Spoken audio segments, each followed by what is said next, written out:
Alhamdulillah. Alhamdulillah Rabbil Alameen. Allah subhanahu wa ta'ala tells in the Quran that verily in the Prophet Muhammad sallallahu alayhi wa sallam is uswata hasana, the best example for you. When we realize the importance of the Prophet sallallahu alayhi wa sallam in our lives, as a part of our deen, as a part of the purpose of our existence, meaning Allah subhanahu wa ta'ala says, مَا خَلَقْتُ الْجِنَّ وَالْإِنسَ إِلَّا لِيَعْبُدُونَ. I did not create the jinn or mankind except to worship. Tayyib. But how will you worship Allah subhanahu wa ta'ala? Some people, they take culture as their guide. Tayyib. Meaning, if you live in a society and they do a certain bid'ah, or they do some form of shirk, or they do something that's dhulm, that's an oppression, but your society does it, when somebody tells you, no, Allah said this in the Quran, Rasul ﷺ did it this way, he did it this way, or he didn't do it that way, people take their practices as the religion. They say, no, my father, my great-grandfather did it this way, halas. And how are you going to come and tell me? Right? And you tell somebody, no, this is not the way that Allah has ordained it, this is not the way that Rasul ﷺ did it. But they will say no. Right? Some people, they take leniency as their example. This is very common now in our time, especially in the country we're in. You'll see a sheikh, mashallah, will have a lot of knowledge. He will study. And somebody will ask him, Sheikh, what is the hukm on this mas'ala? And he will say, in this madhab is this madhab is this alim said this, Sheikh did this, also this opinion, this opinion, this opinion, this opinion, this opinion, just to confuse you. Like your mind will be spinning, and then he won't give you an answer. Like he won't tell you halal, haram, yes, no. Right? There is also this opinion, this opinion. And then you tell him, like, well, what should I do? Like, pick whatever you like. Or they will just find the most lenient. When it's convenient for them, they will be Shafi'i. When it's convenient for them, they will be Hanafi. When it's convenient for them, they will be Zahiri. When it's convenient for them, they'll be whatever, Rafidi or whatever, whenever is easy for them. But Allah subhanahu wa ta'ala says, لَقَدْ كَانَ فِي رَسُولِ اللَّهِ. No doubt that with emphasis, verily in the Rasul, the Messenger of Allah, for you, what is it for you, lakum? For you, uswata hasana. The best example. So for us, we take our example, our ibadah, our form of worship, our religion from the way of the Prophet ﷺ, because that is what Allah subhanahu wa ta'ala has ordained in the Quran. So if you want to know what's the best way to be the best husband, look at the Prophet ﷺ. You want to see what is the best way to be the best son, to be the best neighbor, to be the best leader, to be the best in bringing people together. What is the right and left, the do's and don'ts? We look at the life of the Prophet ﷺ. And we look at it with adillah, with evidences. And I'm saying this because in this dars, we spend a lot of time preparing, looking at the evidences and the authentic from week. And most of the durus out there, people send me links and clips, people don't care. I mean, they don't care about whether it's sahih or da'if, they don't care. They just want to make it entertaining. They don't really care about the evidence. And sometimes, like those speakers, I know who they are, we're in touch with them. I will send them nasiha, hey, I saw your Seerah dars, by the way, this hadith you quoted, it's matruk, it's extremely weak. They'll be like, who cares? Right? People liked it. Right? Shaykh al-Islam Taqiyuddin ibn Taymiyyah, the great scholar of Islam, he said, من ضيع الأصول فحرم الوصول ومن ترك الدليل ضل السبيل. What a beautiful statement. Right?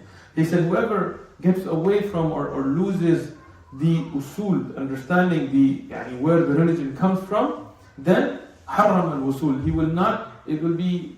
He will be prohibited from getting to the goals or the evidences or the rulings, wherever you want to get to. Right? And he said, man tarka dalil. Whoever leaves the evidences, whoever doesn't care about what is the dalil, they will say, no, just my imam did it, my people do it, whatever, then dhalla sabil, then he has misguided from the path. Al-Imam Abu Ubaid was Al-Qasim ibn Salam, the great scholar. He said, Ajabtu, I am surprised, I am amazed لمن ترك الأصول. Whoever leaves the usul فَطَلَّبَ الْفُضُولِ, and then he goes after that which is useless. What is the usul of our religion? Al-Quran wa Sunnah. What is the Quran? Kalamullah. What is from the Sunnah is what is sah, yani what is authentic, alayhi salatu salam, yani upon the Prophet sallallahu alayhi wa sallam. That is the Sunnah established with us. That is the usul. Mantiq and this and kalam and this and philosophy and this and that, all that is fudul. Useless stuff. It's not the way of Sahaba radiyallahu anhum. You can sound impressive to people, you can be a good debater, but if you leave the usul, then you have left what you were supposed to be upon. Now, when we go back to the authentic narrations from the Prophet ﷺ in the Seerah, in the life of the Prophet ﷺ, we were at the time that now the wahi had begun. The revelation had begun to the Prophet ﷺ. Now, why do I stress on authenticity having to do with the Seerah? When everybody says in Seerah, khalas, even if it's a very weak hadith, who cares? Just Seerah. No. Why? Because now we will take our example on how to do the da'wah, on how to deal with the message that we have to deliver from the Sunnah of the Prophet ﷺ.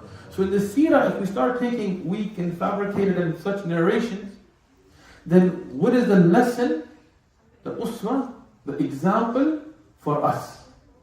Right? So here, Rasulullah ﷺ, he has been given a responsibility. In the last dars we talked about, he was given, Ya ayyuhal mudaththir, qum fa'anzir. Yani, O you who is covered, go and warn. And Ya ayyuhal muzammil, qum al-layla illa qalila. Yani, O you who is wrapped up, yani, pray in the night, except a little. And you stand praying in the night, except a little. SubhanAllah, as Ibn Kathir mentions that there are the differences. يغطي العام, yani to go and call towards and warn towards the people, and the effort you have to do in the daytime. This is what's given in Ya ayyuhal mudaththir. And this is an example for us. Our job as the ummah of the Prophet ﷺ, as the ummah of the last Prophet ﷺ, who knows that there is no Prophet to come, we need to understand that giving this message now is our responsibility. Right? But then there is the responsibility of the night. Yani to stand up and pray. يغطي في الليل. Yani to do your effort in the night by asking Allah subhanahu wa ta'ala. And there is a linguistic miracle here. I'm not going to go too deep here, but inshallah you have the ability to study tafsir one day. That thara is to cover like you do regularly, like this with a shawl, to cover. From here, mudaththir, because this is the daytime. Zalmala is the blanket or the covering at night, when you cover in night. And this is the linguistic miracle, how Allah subhanahu wa ta'ala ties words in the surah, the rabat bayn al-alfaz, the connection between the words, and rabat bayn al-ayat and surah, which people don't study in tafsir today. Today in tafsir, everybody's in a rush. Just mention a few things, that they can read 2-3 words, khalas. How will you understand the linguistics of it? So here we see that Allah subhanahu wa ta'ala uses muzammil because linguistically this has to do with what you wrap at night, with the effort of the night. And mudaththir for that which is in the day, because that is the regular wrapping. And as Ikramah, he says, and Al-Tabari has this with Sahih Sanad, yani this is a Ya ayyuhal mudaththir, this is an effort, this is a command of Rasulullah sallallahu alaihi wasallam that no more can you hide yourself. Now you have to come out with the da'wah and call people towards Allah subhanahu wa ta'ala. Yani qum bihi, yani with this amr. So what does this begin? This begins the stage of the da'wah of Rasulullah sallallahu alaihi wasallam. In the phases we studied in this series before the birth of the Prophet sallallahu alaihi wasallam. We studied about the beginning of creation, lightly, basit, yani. We studied about those things that had to do with the lineage of the Prophet ﷺ, yani going back to Ibrahim ﷺ and Ismail ﷺ and the Quraysh and so on.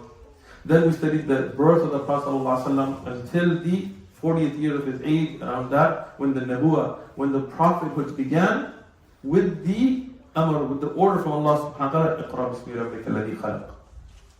Right? Now we have the risala of Rasulullah sallallahu alaihi wasallam beginning, where the da'wah, where now Rasulullah is not just being told, read, or this is a message from Allah. No, now he is being told, you have to take this message and deliver it to others. Right? This phase of the life of the Prophet sallallahu alaihi wasallam will continue till his death. Yani the da'wah does not stop. Once that responsibility begins, once there is jihad in the ummah, when there is qital, it doesn't stop. I mean, this is a weird thought people have today. Some things are mansukh. There is orders, sometimes they come and they get abrogated. Right? Because they're for a particular time. And we have to have a nasikh. We have to have something that abrogates it. And we provide evidence for that. Right? For example, there was a time when it was fard to make hijrah from Mecca. You couldn't live in Mecca. And we'll discuss that in this dars. When the hardships came and the hijrah to Medina happens, it became obligatory on all the Muslims in Mecca to leave. Whoever was able. Some people were tied, some people were in prison, some people couldn't, some people were hiding their Islam, but whoever could, it was fard on them to make the hijrah. Right? Then that order became mansukh. It became abrogated once they had the Fath of Mecca. Once Mecca became liberated, now obviously you don't want to leave Mecca, now you want to be in Mecca. So then the Prophet ﷺ told us that there is no more of this, right? This order is finished. But there is still, of course, jihad, and there is still other types of hijrah, but that obligatory hijrah to leave Mecca to Medina was no longer applicable. But the rest of Sharia, whether it's hudud, whether it's anything, once it comes, it is obligatory. You cannot just say, like some of our speakers nowadays, I saw a video the other day, he was saying, he goes, the hudud, who can implement it today? If you did, everybody's hands would be cut, whoever. And these are imams, these are people respect, they call them this, they call them that, and they mock the Sharia. They mock the hudud, as if the Quran had an expiration date. La. If there is no nasikh, khalas, that hukam is there till the day of judgment. And it is the most practical, and it is the best because it is ordained by Allah subhanahu wa ta'ala.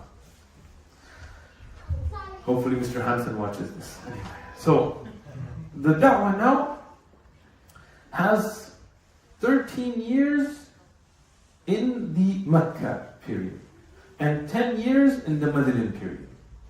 Right? This is from 40 years of age to 63 years of age.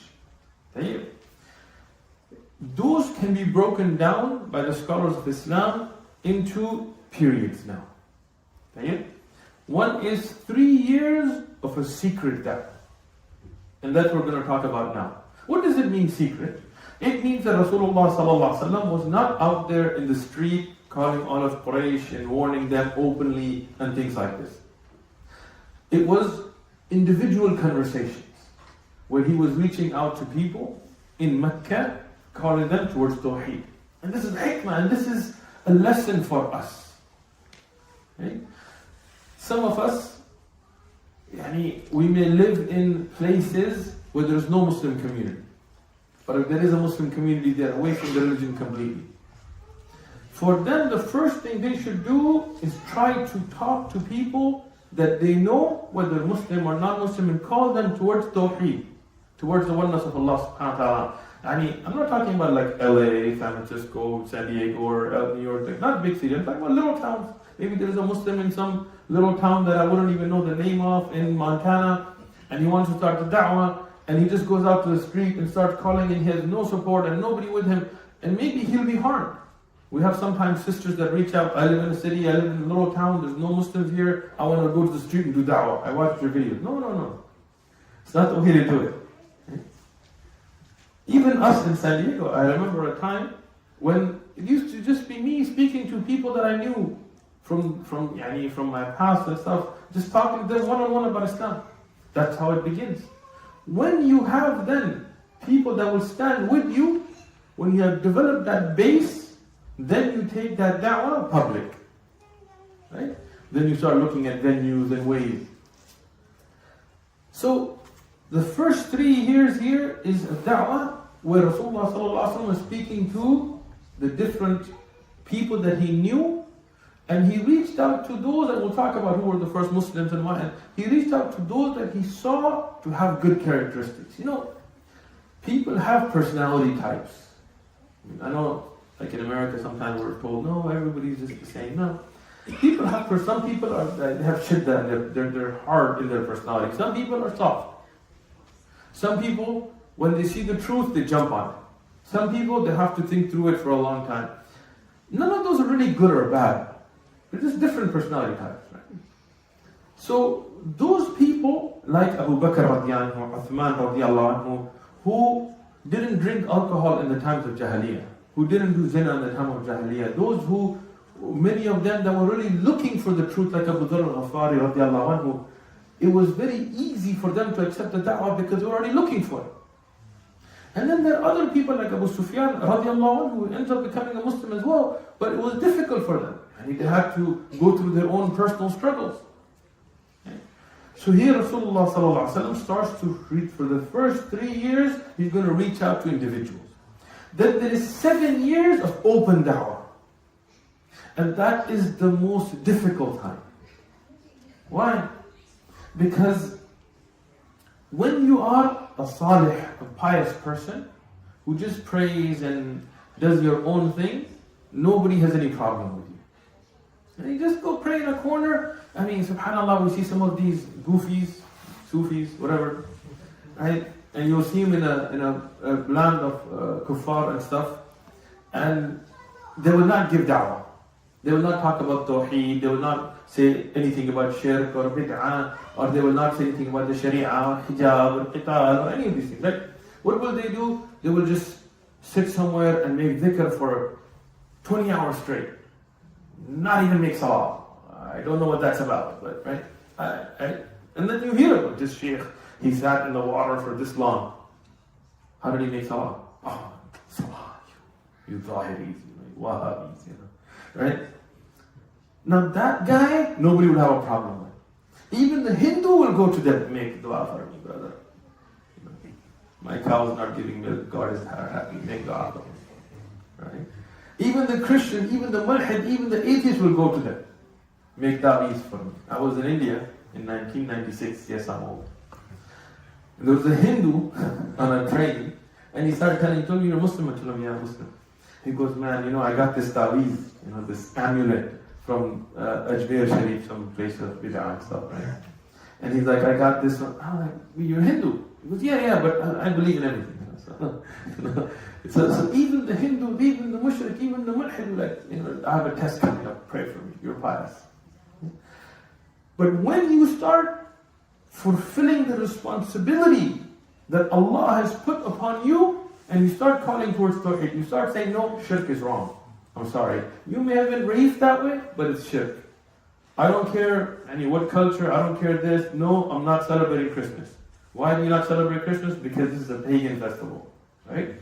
When you start speaking like that, that's when the hardships began. And that's why you will separate the weak of Iman from the strong of Iman there. You will see the weak of Iman, even if they have tons of knowledge, they have double PhDs, even if they call themselves the leaders of the Muslims of America, but they're out there in churches. Yes, Merry Christmas, brother. Yes, interfaith we have. So what? It's the birthday of Isa alayhi salam. What? No, it's not. It is not the birthday of Isa alayhi salam. This is a pagan festival. It's not in the Bible. It's not in historic documentation. And even if it was, to celebrate would be a bid'ah. Right? Right now, this is a festival of shirk, and to greet on the shirk, to be pleased, to tell somebody merry, like happy day of shirk, this is shirk. Imagine you go to somebody and they're worshipping a grave or worshipping a man, and you tell them, happy worshipping that man. Who would approve of that? But our leaders are out there tweeting right now, happy Hanukkah, Merry Christmas, happy Easter. Oh, we're being good neighbors. No, you are being bad neighbors because you are not fulfilling the haqq of your neighbor, telling them the truth about what really is, guiding them towards the right path. You think on the day of judgment, these kuffar will be happy that you didn't tell them? No, they will be hanging from your necks.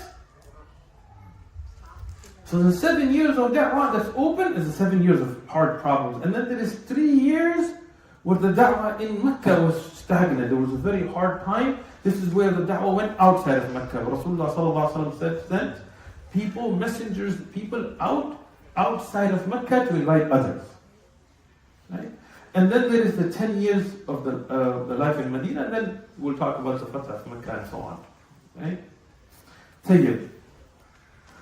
So who were the first people to accept Islam? We know, and we discussed this in the last dars, and I will mention it again, and there is khilaf of ulama, there is aqwal, I'm not going to go deep into that. But Imam Abu Hanifa, Imam Nu'man ibn Thabit, mashallah, the great faqih, the scholar of fiqh, he said there is ijma', there is consensus that أول من أسلم من هذه الأمة خديجة. He says there is consensus that the first one to accept Islam from this ummah is Khadija radiallahu anha. Khadija radiallahu anha, the wife of the Prophet al-Mu'mineen, was the first one to, now, this is, even if we find some aqwal, this is what Abu Hanifa claims an ijma', a consensus. Right? And he says, then أول موالي, those from these people who were under servitude was Zayd ibn Haratha. Zayd ibn Haratha was somebody who used to serve the Prophet ﷺ before Islam.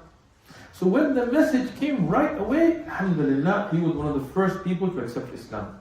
وَالْأَوَّلْ غِلْمَانِ, the first of the young, the children, or the people that were underage, Ali ibn Abi Talib radiallahu anhu. Then why Ali ibn Abi Talib radiallahu anhu? Amir al-Mu'mineen, the great Khalifa, the cousin of the Prophet ﷺ, the son-in-law of the Prophet ﷺ. Why him? Because Abu Talib, and we mentioned this earlier in the durus, Abu Talib had spent a lot of his money. He had financial difficulties. And we talked about this earlier, and this is one of the reasons why he wanted the Prophet ﷺ to get the employment with Khadija radiallahu anha. That's his qadr from Allah, but this is the sabab. Not that he was poor, it's because he used to spend so much. And he was from the leaders of Mecca. But his generosity and his spending was such that he had a great financial hardship at home. So, and he had a lot of children. So the Prophet ﷺ, he had, in a way, after marriage Khadija radiallahu anha, he had taken Ali ibn Abi Talib radiallahu under his shelter. Now understand, this is all qabla al-nabuwwah, this is before prophethood. So we don't take ahkam out of that time. But the Prophet ﷺ had Ali ibn Abi Talib raised in his household, and this is one of the reasons he was so close to the Prophet ﷺ. And he had that great tarbiyah, that great upbringing, because he was raised in the household of the Prophet ﷺ. So, because he was there, and he was somebody obviously who had the talab, the want for the haqq, the truth, he was the first of the children. وَأَوَّلْ مِنَ الرِّجَالِ أَبُو بَكْرَ الصِّدِّيقُ رَضِيَ اللَّهُ. And the first from the men was Abu Bakr as-Siddiq radiallahu. Now, Ibn Abbas radiallahu anhuma, the great scholar Abdullah ibn Abbas, also the relative of the Prophet sallallahu alaihi wasallam, the son of Abbas, he said, أول من آمن, the first one to bring Iman, Abu Bakr, was Abu Bakr radiallahu. What does that mean? This is discussing amongst men. And obviously, because we already discussed amongst the women. So who was first? Was it Ali ibn Abi Talib or Abu Bakr radiallahu or Zayd ibn Haratha? Here, Ibn Abbas, the Sahabi, Sanad with the authentic chain, he says, the first one from the men was Abu Bakr. And Hassan ibn Thabit radiallahu, he mentioned the same. Ali ibn Abi Talib, the Khalifa, Ali ibn Abi Talib radiallahu anhu, he says, أول من أسلم من الرجال أبو بكر الصديق. Ali radiallahu also says this, and Ibn Asakir has the Sahih Sanad. So this means that the first person, no doubt, was Khadija radiallahu anha. But after her, the first person was who? Abu Bakr Siddiq radiallahu. And Abu Bakr radiallahu was a close friend of Rasulullah sallallahu alayhi wasallam. There is a narration that Ibn Kathir has in Bidayah wa Nihaya. And in the Musnad of Firdaus. Musnad Firdaus, many people don't never even heard of this book. Because people, today, their research is stuck at the Kutub al-Sitta. They think there's only books of hadith in the world, Al-Bukhari, Muslim, Abu Dawud, Ibn Majah, Nisa, and Tirmidhi, that's it. No, there's many books of hadith, ikhwan. And when you research, you need to research. Musnad Firdaus is a book not well known, but it has many beneficial hadith, some sahih, some da'if. This narration that I'm going to mention, Jazakallah khair, is in the Musnad al-Firdaus 6286. And the reason I'm mentioning some details here, Ibn Ishaq has it as well, Al-Bayhaqi has it in a mursal format. The riwayah in the Musnad al-Firdaus that Ibn Kathir quotes is also weak. Ibn Athir has another sanad for it. Ibn Rajab al-Hanbali Lataif al-Ma'arif, he says that it is sahih li ghayrihi. It is authentic due to supporting evidences. And I went through this because the last time I taught, when I mentioned this, some brothers, mashallah, may Allah guide us all, they have no want except to try to show off. You know? So the first thing they quote, you see hadith, they Google it, the first one they Google comes a week, they're like, ha, gotcha. Brother, we're not just Googling things. When you look at a hadith, you have to look at all the different asanid, you have to look at the shawahid, you have to look at the hukam that comes, you have to look at books, like actual books, and books like Musnad al-Firdaus that you never heard of before, right? So when you put all that together, this is an authentic narration. It is authentic due to supporting evidences. Sahih li ghayrihi, as Ibn Rajab al-Hanbali and others have said.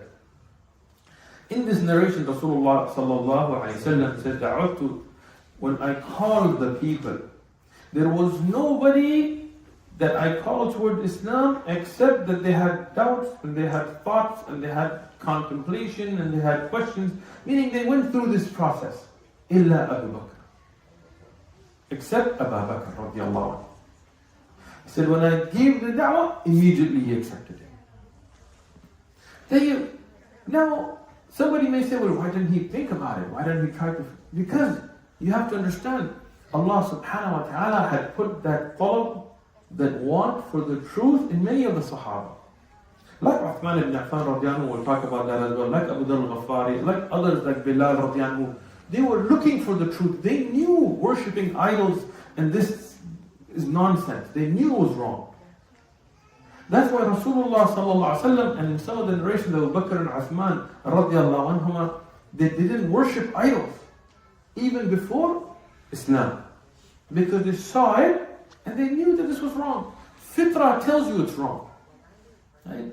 So these Sahaba, many of them they had, and Abu Bakr radiallahu anhu especially, he was a very close friend of Rasulullah sallallahu alaihi wasallam, close to him in age, and close to him in his mannerisms.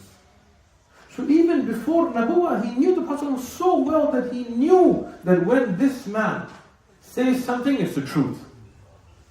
The rest of Quraysh also called him Amin and Siddiq and all that stuff, but Sadiq and so on, but there's a difference. Like, if I come here and I tell you, you know what, this happened to me. Many of you may know me, and many of you may come to the durus and things, but you'll be like, maybe not. But then there are some of you that I've known for 20 years, that have known me very well, that have more than 20 years, like Farouk sitting in the back, Abdul Rahman, others, right? Those brothers, they will know me well enough that they will be faster to know whether I'm speaking the truth or not, right? So Abu Bakr radiallahu anhu, because he was that close to the Prophet sallallahu alaihi wasallam, he was quick to know that this is a man who doesn't lie. This is a man, when he says something, he is truthful. Rasulullah sallallahu alaihi wasallam from this gave Abu Bakr radiallahu anhu a title. What's Abu Bakr radiallahu anhu's name? Abdullah ibn Uthman. Abdullah ibn Uthman, mashallah. His name is Abdullah. His father's name is Uthman. Even though his kunya, his nickname is Abu Quhafa. Right? So Abdullah ibn Abi Quhafa or Abdullah ibn Uthman, that is his actual name. Abu Bakr was his kunya. But we call him Abu Bakr as-Siddiq. Right? Why? Who gave him this title? Today, people just give titles. Sometimes you see like a book and the title the guy has been given is mashallah, like Hakim al-Ummat, Fazilat al-Shaykh, al-Doktor, and this, mashallah. Like the title is so long, and then the fatwa will be like, yes. This, no. Is it halal? No. No evidence, no hadith, no ayah, no dalil. No. A sheikh, a doctor, a alim, allama, subhanallah. But these are just usually nowadays made up. I mean, sometimes ulama gave titles to people, and that's obviously is correct, and we want to respect the ulama. But this title was given by the Prophet ﷺ himself. Whoever denies that Abu Bakr is a Siddiq denies the Prophet ﷺ's hadith. And this hadith is Sahih, it's in Sahih al-Bukhari, depending on your numbering, but in the one I have was 3661, where Rasulullah ﷺ said that everybody, when I originally gave the da'wah to the people, they said, كذبت, they denied it. But Rasulullah ﷺ, when he said, when I gave the da'wah to Abu Bakr as-Siddiq, فقال صدق. He said, what you have spoken is the truth. Immediately. So this is why he said Abu Bakr as-Siddiq. Abu Bakr radiallahu anhu, when you look at his closeness with the Prophet ﷺ, how he learned Tawheed from the Prophet ﷺ, how he was always with the Prophet ﷺ, how he was the only one that Rasulullah made the hijrah with, how he was the one that Rasulullah praised in so many ways, so many ayat about him and so on. It boggles the mind how anybody can hold any malice against him. Abu Bakr radiallahu anhu, the first day that he became Muslim, immediately he went out after learning from the Prophet ﷺ that what is Islam. At that time they didn't have like ahkam in sharia, they didn't have any fiqh of salah and things, no. But the risala of Tawheed had been revealed to the Prophet ﷺ to call towards the one Allah, the one that created us, the one that gave us life, that there is none worthy of worship except that one Allah. He learned that and immediately he went and called people towards it. Tayyib. Two lessons and two extremes to be away from. One, when Abu Bakr asked the Prophet ﷺ, what is my job? He said, my job and my responsibility is your responsibility. Call people towards Allah. That means it's all of our responsibility. It's the ummah of the Prophet ﷺ. But there is two extremes. One extreme is that if you're not Shaykh al-Hadith and Allama and Qadi or Quda, don't give da'wah. Da'wah is only for ulama. La, بلغوا عني ولو آية. Convey upon me. You don't have to be PhD in Sharia to give da'wah. The other extreme is you get every jahil to talk about anything he wants and you're like, it's okay brother, he's in the path of Allah. He just quoted a mawdu' hadith, it's okay brother, it's okay. He just fabricated the hadith into the Quran, it's okay, he didn't quote it, don't worry about it. La, we reject both extremes. We take the middle path, right? Which is what? Everybody is responsible to call towards what they know. If you know La ilaha illallah, call towards La ilaha illallah. If you know there is none worthy of worship except Allah, call towards that. Don't talk about what you don't know. If you're going to give a talk, how difficult it is to sit down with the people of knowledge, Tullab ilm, or brothers that research and say, hey, I'm going to quote these narrations, are they authentic or not? Right? Alhamdulillah, easy. And then go and call towards Allah. This is the responsibility upon all of us. Don't say, oh no, if you haven't memorized Bukhari, how can you give da'wah? Who's going to give da'wah then? Nah, this is upon every one of us. Every one of us has the responsibility of tabligh, of balagh, of calling towards Allah subhanahu wa ta'ala. But how will you do it? In the ability that Allah has given you at the time. Meaning if you know the basics, call towards the basic. If somebody then asks you a question that you don't know, say, La adri wallahu a'lam. Don't try to make your talks impressive by throwing in anything you heard from anybody. No. You learned this is authentic, this is correct. You talk to the Tullab, al-ilm, or ulama, khalas, call towards that. Abu Bakr radiallahu here he does this. He knows about Tawheed, he goes and he calls people. When they ask him more, he tells them what? He doesn't tell them, in my opinion, it has come to me, I don't know where it comes from. No, he says, come with me to the Prophet ﷺ. Same thing we should do. When you're giving da'wah, and somebody asks you a question you don't know, tell them, La adri wallahu a'lam, I don't know, Allah knows best. I'll tell you what, let's go to the masjid. We have an imam, we have Shaykh Abdul Qadir here, we have other people of knowledge here. Yeah, take them, we will ask them. If they don't know, Shaykh Harun is here as well.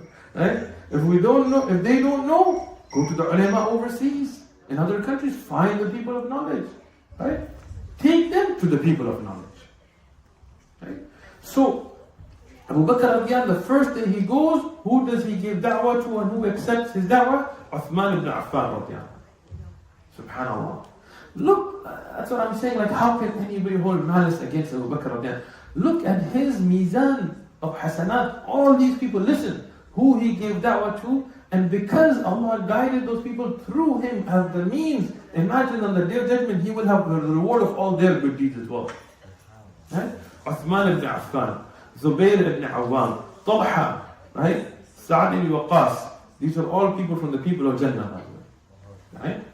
Abu Ubaidah bin Jarrah, Abdurrahman ibn Auf, again, all people from the people of Jannah, right? Those people, and on top of that, Uthman ibn Mad'um radiallahu anhu and his two brothers from him, then him giving da'wah to his two brothers Qudama and Abdullah, and Abu Salama al-Arqam. These people were from the first batch that Abu Bakr radiallahu went and gave da'wah to, and they came back and they accepted Islam with the Prophet sallallahu alaihi wasallam. Also, Fatima, the sister of Umar ibn Khattab, and her husband Sa'id ibn Zayd. And Sa'id ibn Zayd is also from the 10 given glad tidings of Jannah. Whenever we ask people, name the 10, he's always the one that people leave out. So just remember Sa'id ibn Zayd, and the next other 9 you'll remember, inshallah. Okay? From the early Muslim, Ibn Hisham and others has also Bilal radiallahu anhu, Ubaidah ibn Harat radiallahu anhu, Khattab radiallahu anhu, Abdullah ibn Mas'ud, and those are from the early Muslims as well. But Abu Bakr radiallahu anhu, he was immediately out there giving the da'wah and immediately taking people back to the Prophet sallallahu alaihi wasallam and bringing such quality people that you will see the majority of the people that were given the glad tidings of Jannah will be from those people. That's why Ibn Umar radiallahu anhuma, he says, كُنَّا نُخَيْرَ بَيْنَ النَّاسِ. We used to, in the time of the Sahaba radiallahu anhum, the Abdullah ibn Umar ibn Khattab radiallahu anhuma, he said, we used to look at the best between the people, في زمن النبي عليه الصلاة والسلام, meaning the time of the Sahaba. فَنَخَيْرُ أَبَا بَكْرَ. So we would think Abu Bakr to be the best. ثُمَّ عُمَرَ ibn Khattab, then Umar ibn Khattab, ثُمَّ Uthman ibn Affan.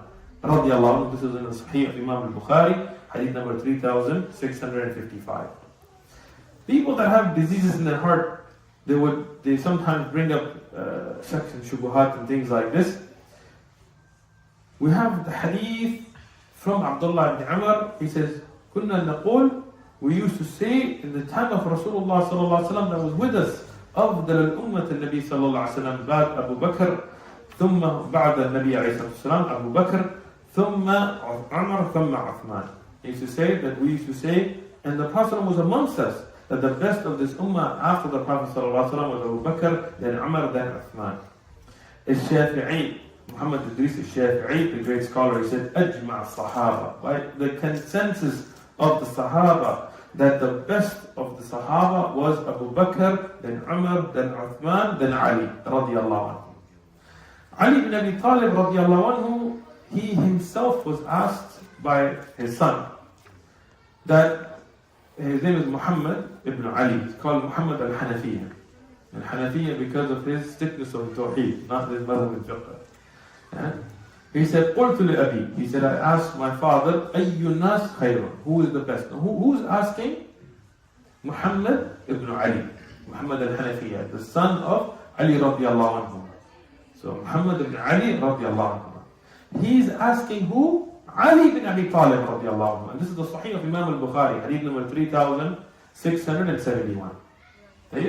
So in the authentic narration, Muhammad, the son of Ali ibn Abi Talib radiallahu anhu, he's asking Ali ibn Abi Talib radiallahu anhu, أي الناس خير? Who is the best? بعد رسول الله صلى الله عليه وسلم, after the Rasulullah صلى الله عليه وسلم. Obviously, we don't compare anybody to the Prophet صلى الله عليه وسلم from the Sahaba. Rasulullah صلى الله عليه وسلم is the best of mankind. After him, who was the best? فقال Ali ibn Abi Talib radiallahu anhu said, Abu Bakr. Abu Bakr. Who said this? Ali ibn Abi Talib radiallahu anhu himself. He said, Abu Bakr. قلت ثم من? I said, then who? فقال ثم عمر. You talk about the order of Khulafa, it's right there in Hadith. Go pick up the books, look at the chain. These are Ahlul Bayt. He says, then who? He said, Umar. He said, خشيت that I was worried that he would then say Uthman and other Sahaba. So he says, وَأَنْتَ, what about you? Like it's his father, right? Every son looks up to his father. He wants his father to have that status. So he goes, what about you? He says that I am just مَا أَنَا إِلَّا رَجُلٌ مِنَ الْمُسْلِمِينَ. And this is from the tawadu, the humbleness of Ali ibn Abi Talib radiallahu. Right? He says, I'm just one of the Muslims. But as the Shafi'i had said, from the different narrations, the ijma', the consensus of this ummah, the best of this ummah, Abu Bakr then, Umar then, Uthman then, Ali radiallahu anhum. And these four are the best of the Sahaba, the greatest of them. Right? And then, of course, we know the 10 given the glad tidings of Jannah. We know the fadail and virtue of Fatima. We know the fadail and virtue of Aisha. Radiallahu anhu. Allah be pleased with all of them. And we love all of them. But we look at Abu Bakr radiallahu anhu and his fadail here, because this is the time in the Seerah where Abu Bakr radiallahu anhu, he accepts Islam and he takes on the responsibility with the Prophet sallallahu alaihi wasallam from day one. Imam As-Suyuti says this is the first day when the Prophet ﷺ brought the message to Khadija radiallahu anha, the same day Abu Bakr radiallahu anhu became Muslim. Right?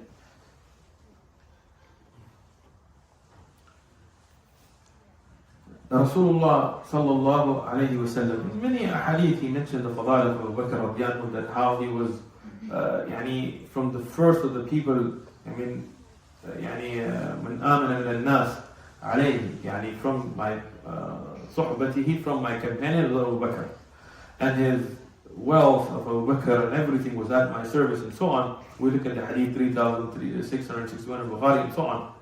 But I want to mention just a beautiful hadith. Once Abu Bakr radiallahu anhu, he was a human being. Like this is another thing, we don't want to exaggerate him out to be like from Malaika. He was better than the Malaika. Why? Because he was a human, but he was able to overcome his nafs and his desires and sacrifice everything for the sake of Allah subhanahu wa ta'ala. But he was a human being, and human beings have shortcomings. One time he became angry with Umar radiallahu anhu. Umar radiallahu anhu is physically big. Umar radiallahu anhu was very tall, very broad-shouldered, physically very strong. Abu Bakr radiallahu anhu is physically smaller. He's skinny, but he has a very strong personality. So he got angry at Umar radiallahu anhu. He said some harsh words to Umar radiallahu anhu, to Umar ibn Khattab. Now, Umar ibn Khattab, he had the respect for Abu Bakr. He didn't respond. Abu Bakr radiallahu anhu was also one of the people that if he ever did lose his temper such, he was quick to apologize and fix it. He wasn't somebody who would hold a grudge. He realized what he did was wrong. He told Umar radiallahu anhu, forgive me. Umar told him, no, I'm not going to forgive you. And they're friends. And between friends you have these situations, right? So Abu Bakr radiallahu anhu, he says, I'll take you to Rasulullah sallallahu alaihi wasallam. Umar radiallahu anhu says something strange. First you get angry with me, now you're threatening me to take me to Rasulullah sallallahu alaihi wasallam. Abu Bakr radiallahu anhu goes to Rasulullah sallallahu alaihi wasallam, tells him, he says, I said something harsh to Umar, I did not forgive me. I'm explaining this hadith as an authentic narration, but I want you to look at the love for Rasulullah sallallahu alaihi wasallam for Abu Bakr. When Umar ibn Khattab comes to this gathering, and this is way later in the Seerah, I'm just going forward to understand this, right? When Umar ibn Khattab comes, Rasulullah sallallahu alaihi wasallam turns his face away from Umar. Now when Abu Bakr sees this, he realizes that Rasulullah sallallahu alaihi wasallam is now upset with Umar for not forgiving him, and it's not Umar's fault, right? So Abu Bakr says that to the Prophet, no, don't be upset with him. I am the one that wronged him. But Rasulullah sallallahu alaihi wasallam tells the Sahaba, won't you leave this one companion for me? This is my closest of friends. Can you just leave him to me? Don't cause problems here with him. SubhanAllah, the love, the closeness. But it didn't come just from talk. Abu Bakr radiallahu anhu, if you look at the sacrifices he made for the religion, right? We know the famous hadith where for Tabligh they were gathering the wealth. And Umar ibn Khattab radiallahu anhu brought half his wealth. Imagine, half of everything, not half of his bank balance, not half of his saved money or dirham or dinar, half of everything. Like if you have 2 camels, one of them, if you have 4 sheep, then 2 of those, and half of everything in his house. He brought all of that to the Prophet sallallahu alaihi wasallam. When Abu Bakr radiallahu anhu brought his stuff, it was less in number than Umar. Umar said, today I have surpassed Abu Bakr. They were in competition for good. Not who's got the newer phone. They were in competition for who did more good. Right? Here, Rasulullah sallallahu alaihi wasallam, he asked Umar radiallahu anhu, what did you leave? He said, half of everything I have, I brought. He told, what about you, Abu Bakr? He said, I brought everything. So what did you leave at home? Allah and His Prophet. SubhanAllah. Umar radiallahu anhu said, nobody can surpass this man. Right? When he made the hijrah, he took everything. He left. His father, by that time, was blind. And he was afraid that his father would be upset that you left everything. You didn't leave anything. So he left some rocks in a bag, and his daughter would show that to her grandfather, so he would think there is some money in the house. That is the sacrifices they made for the religion, and that is why they have their status. Now, Rasulullah sallallahu alaihi wasallam and these first few group of Sahaba, they will begin the da'wah in Mecca, and inshallah we'll pick up at the next dars from there. Jazakumullah khair.